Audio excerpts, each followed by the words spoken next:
to terminate. Thank you po, Mr. Guban. Thank you, Mr. Chair. Thank you, Congressman Rog Gutierrez. Mr. Chair, The next to interpolate. Mr. Chair, I have one Yeah. follow-up question sana kasi Sige. medyo Okay, but na-intrigue let ako me dun. first acknowledge the presence of our Senior Deputy Speaker, Congressman Aurelio Dong Gonzales, and our Deputy Speaker, Congressman David J.J.C. Suarez. So, please proceed. Yes, with the indulgence of the next interpellator.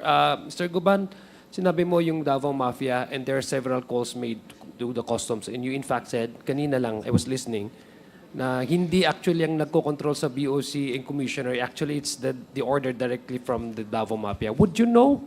Kasi you've mentioned about certain individuals composing the Davao Mafia.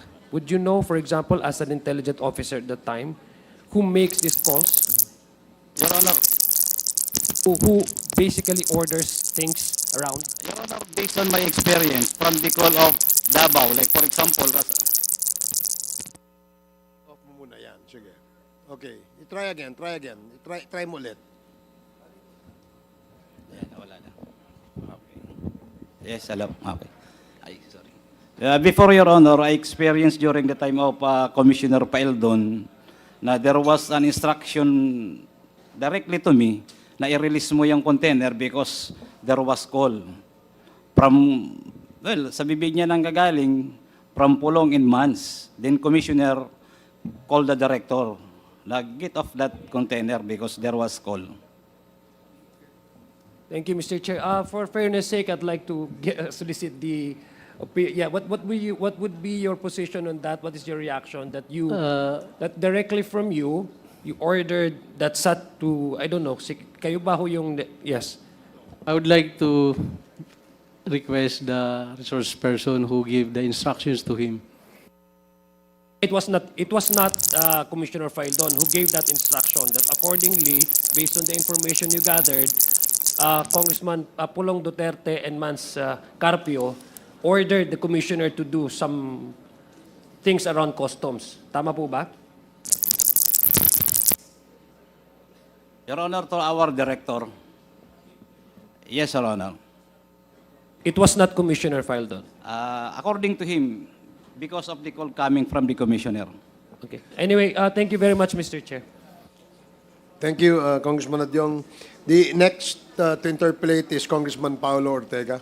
You have Mr. 10 Chair. minutes. I have a few questions directed to Mr. Jimmy Guban. Pero we have already seen po na through the interpellations of the Honorable Jinky Luistro at saka kay Honorable Rog na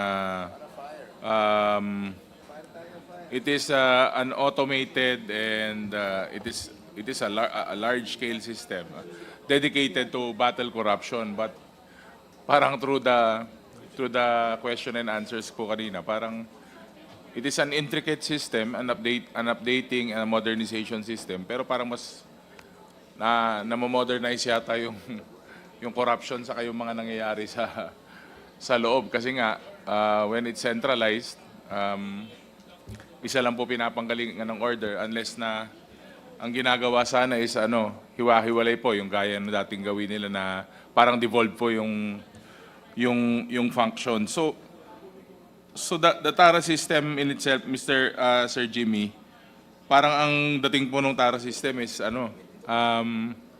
mas napapadali po yata yung mga nangyayari kung pabor dun sa taong gagawa ng kalokohan o may connection sa loob. Tama po ba?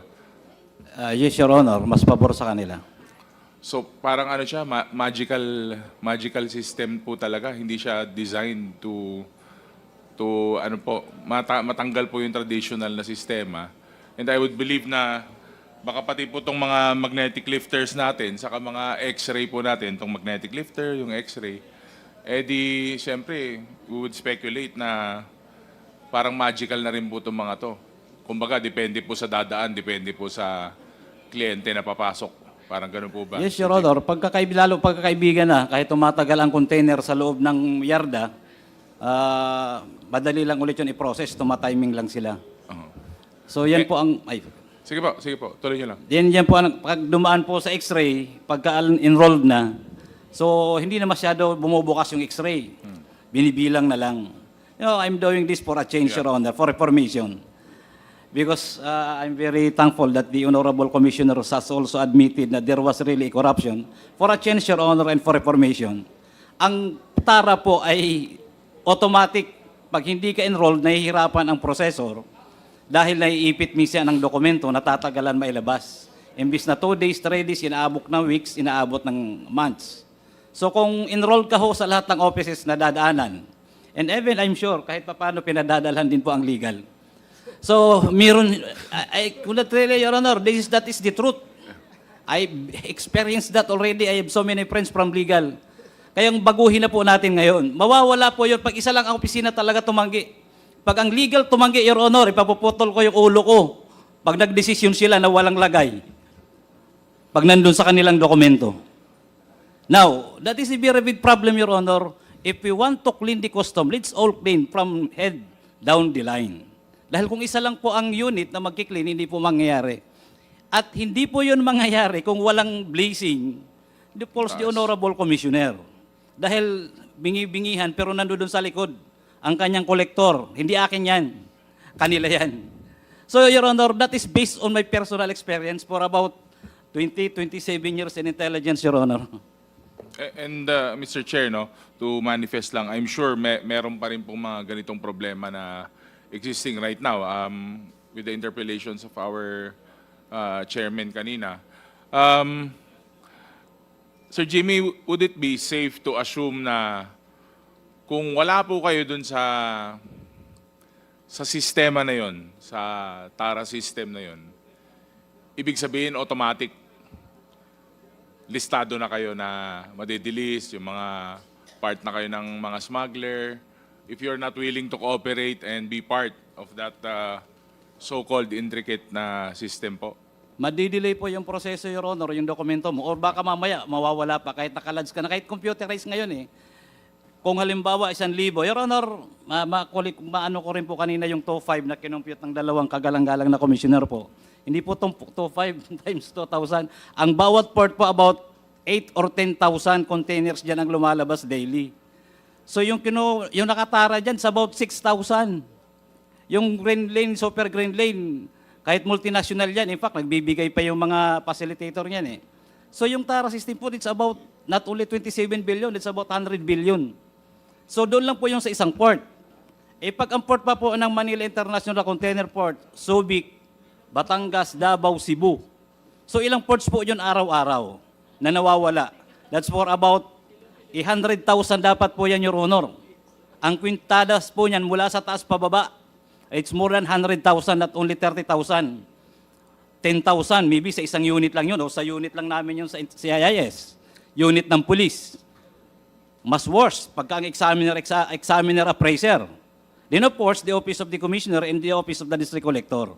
So kung yun po ay mawawala, magiging malinis, mapiprevent po natin ang precursors ng droga, mapiprevent po natin yung illegal importation mismo ng droga, din makakatulong po sa ekonomiya.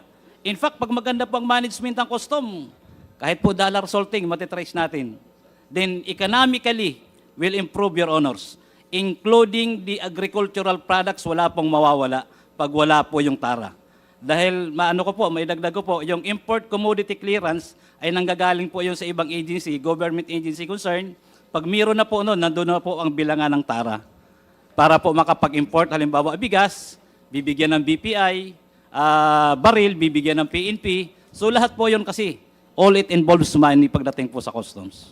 Sana po mawala. Yung nga po, Mr. Chair, no, we can clearly see na dito po lifeblood po kasi itong parang part of the big lifeblood of our economy, itong mga ports natin, saka yung mga pumapasok, saka lumalabas. No? And Sir Jimmy, talagang based sa mga nasabi niyo po, no, talagang maniniwala ka talaga na did modernization help or hanggat may mga kamay po dyan sa likod na pumipindot ng go signal, kahit anong klase pong sistema, kaya mong palusutan dito sa ating mga ports, saka sa ating customs. Tama po ba yun, Sir Jimmy? Would you agree? Yes, Your Honor. Pero nakakapag-abot lang tayo ng international standard. Pero yung corruption po, hindi po nalilisen. Because of that,